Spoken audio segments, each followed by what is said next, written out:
అందరికీ నమస్కారం. నేను మీ కిరా కార్పిని. రీసెంట్ గా అంటే కొన్ని గంటల ముందు అంబటి రాంబాబు కొన్ని అనుచిత వ్యాఖ్యలు చేశారు. దానికి సమాధానంగా నేను ఈ వీడియో చేస్తాను. ఒకసారి చూద్దాం ఆయన ఏం మాట్లాడాడు. పోలవరం ప్రాజెక్టు విషయంలో నారా చంద్రబాబు నాయుడు గారి తెలివి తక్కువ వలన పోలవరం విషయంలో నారా చంద్రబాబు నాయుడు గారి తెలివి తక్కువ వల్ల అంటున్నాడు. క్షమించాలి, జగన్మోహన్ రెడ్డికి అంబటి రాంబాబుకి తెలివి చాలా ఎక్కువ. చంద్రబాబు నాయుడుకి చాలా తక్కువ ఉంటుంది, వీళ్ళకి చాలా ఎక్కువ ఉంటుంది. ఈ బ్రెయిన్ నుంచి పైకి వచ్చి తెలివితేటలు కారిపోతుంటాయి, పొంగిపోతుంటాయి. మహాకుంభమేళలో జనాలు ఎలా వచ్చారో అలా తెలివితేటలు పొంగిపోతుంటే Kerala government, Karnataka government, Madras government, Bihar government, Mumbai government అన్నీ కూడా వచ్చి ఇలా తెలివితేటల్ని మన ఇది పెట్రోల్ బంకు లారీలు ఉంటాయి చూడు, ఆ లారీల్లో మన పాలు పోసే లారీలు ఉంటాయి చూడు, మిల్క్ ట్యాంకర్లు, వాటిలో పట్టుకొని పోతున్నారు. చంద్రబాబు నాయుడికి తెలివితేటలు లేవు. మహానుభావుడు ఇతనికిను జగన్మోహన్ రెడ్డికి తెలివి ఎక్కువగా ఉంది. ఆయన దురాశ వలన ఈ ప్రాజెక్ట్ ఇంత లేట్ అయిందని. దురాశ అంబటి రాంబాబు ఎవరికి ఉంది? పవిత్రమైనటువంటి అంటే విశాఖపట్నంలో పవిత్రమైనటువంటి ఋషికొండని పూర్తిగా కొట్టేసి విలాసవంతమైనటువంటి మంచి ప్రాజెక్టు, మంచి ప్యాలెస్ కట్టుకుంది ఎవరికి దురాశ? ఈ మాత్రం నీకు అర్థం కదా? ఈ దుస్థితికి వచ్చిందని నేను ఇప్పటికీ ఎప్పటికీ దాని మీద స్టాండ్ అయి ఉన్నాను. చర్చకు నేను సిద్ధం. ఇదే అంబటి రాంబాబు ఈ దుస్థితికి చంద్రబాబు నాయుడు గారు కారణం అంటున్నాడు. దాని మీద నేను స్టాండ్ అయి ఉన్నాను, దాని మీద నేను డిబేట్కైనా చర్చకైనా వస్తానంటాడు. చర్చ అంటే మళ్ళీ 10 మందిని తీసుకుని కూర్చోబెట్టి చర్చకు రాడు, 10 ఛానల్స్ వస్తే రాడు, 10 మంది వస్తే రాడు.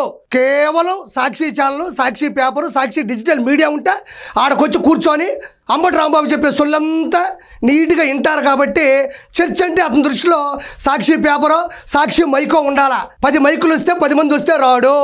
ఇదే పోలవరం గురించి అంబటి రాంబాబు ఇంత మాట్లాడుతున్నాడు. అసలు పోలవరం ప్రాజెక్టు గురించి, పోలవరం నిర్మాణం గురించి ఆయన నీటిపారుదల శాఖ మంత్రిగా పనిచేస్తున్నప్పుడు ఏమన్నాడు ఒకసారి విందాం.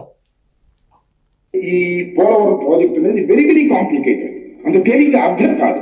ఏంటి అంత అర్థం కాదని గట్టిగా చెప్తున్నారంటే నాకు అర్థం కాలేదు. కాబట్టి ఒక బాధ్యతాయుతమైనటువంటి నీటిపారుదల శాఖ మంత్రి అంటే 2019 నుంచి 2024 మధ్యన ఇద్దరు పనిచేశారు. ఒకటి మా దోడపెదాలు మా దోడపెదాలు అనిల్ కుమార్ యాదవ్ సగభాగం, మిగతా సగభాగం ఆంబోతు అంబటి రాంబాబు పనిచేశారు.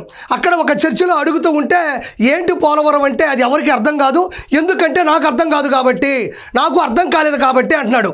అంటే పోలవరం అనే ఒక సబ్జెక్టు కూడా అర్థం కాకుండానే ఇతను మినిస్టర్గా పనిచేశాడు. అంటే పోలవరానికి సంబంధించి లెఫ్ట్ కెనాల్ అంటే తెలియదు, రైట్ కెనాల్ అంటే తెలియదు, కాపర్ డ్యామ్ అంటే తెలియదు, స్పిల్వే అంటే తెలియదు, క్యూసిక్లు అంటే తెలియదు, అవతల ఫోన్లో రికార్డింగ్ చేస్తారని తెలియదు. ఇంకా నీకేం తెలుసు? నీకేం వచ్చు? నీకు ఇవేమీ రాకుండానే నువ్వు ఎట్ట ఇరిగేషన్ మంత్రిగా పనిచేశావు. నువ్వు ఇరిగేషన్ మంత్రి కాదు, ఇరిటేషన్ మంత్రివి. అది అందరూ కూడా పూర్తిగా ఆ రోజులో నమ్మినారు కాబట్టి మనకి 11 పెట్టారు. నీకు ఏమీ తెలియకుండా నువ్వు చర్చలకు ఎలా వస్తావు? పోలవరం గురించి తెలియదని ఇక్కడ చెప్పినావు, అక్కడేమో ఇంకో చోటేమో ఇంకో విషయం కూడా చూడండి. ఇది ఒక్కటే కాదు ఆయనకు అర్థం కాదు, ఇంకోటి కూడా అర్థం కాలేదు. ఒకసారి విన్నాం. P4 అంటే ఆయన ఏమంటారు చూసారా? పబ్లిక్ ప్రైవేట్ పీపుల్ పార్ట్నర్షిప్ అంట.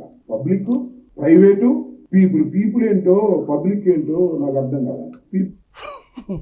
అక్కడ పవన్ కళ్యాణ్ గారు, కూటమి ప్రభుత్వం అంతా కలిపి కూడా వీటికి సంబంధించినటువంటి పూర్తి విషయాన్ని విధిశీకరించడం కూడా జరిగింది. విశ్లేషించారు ఈ P4 అంటే ఏంటి అనేది. మళ్ళీ దాన్ని పేపర్లో పెట్టుకుని ఉన్న 4 అక్షరాలను కూడా పబ్లిక్ అంటే ఏంటో, పీపుల్ అంటే ఏంటో అని మాట్లాడుతూ ఉన్నాడు. ఇతనికి నాకు అర్థం కాని విషయం ఏంటంటే అది తెలియక ఇది తెలియక ఇతను తెలిసింది 2 సంజన, సుకన్య.